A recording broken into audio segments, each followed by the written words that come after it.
So when we keep our attention focused on our relationship with Spirit, when we keep our attention focused on our relationship as Spirit, it changes everything. It changes the perspective from which we come from. It changes the perspective on how we move through our day, and we build on that day after day after day, and it greatly impacts the positivity and the power in our own lives and in the lives of the collective. We get to transform our experience because we change from where we're looking from and where we're looking to in these perspectives in our lives. And we are looking through it filtered through a different kind of lens, like we're looking through the lens of love. We're looking as the lens of life itself, of Spirit.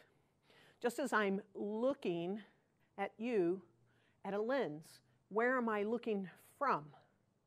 Like I am this great camera lens of life itself and the perspective in which I view the world.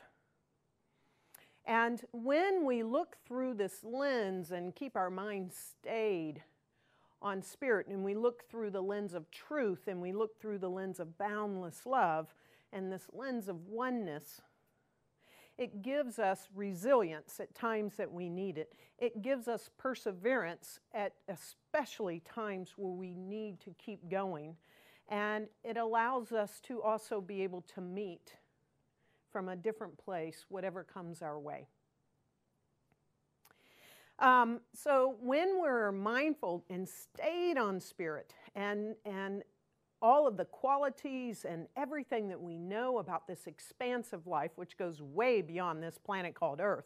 We're talking about the entire universe, perhaps a multiverse. You know, all that there is there's no edge to it. There's no circumference to it. There's no border or boundary to it.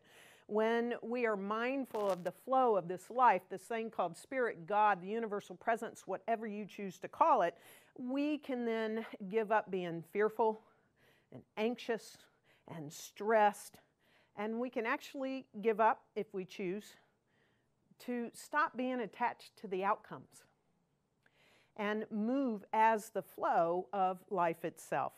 We can move more relaxed, we can move more open to the goodness of our lives, and we know that this divine source, that which is always working through us, and this divine right action goes ahead of us and is actually already creating the path, already creating the way in which our life works.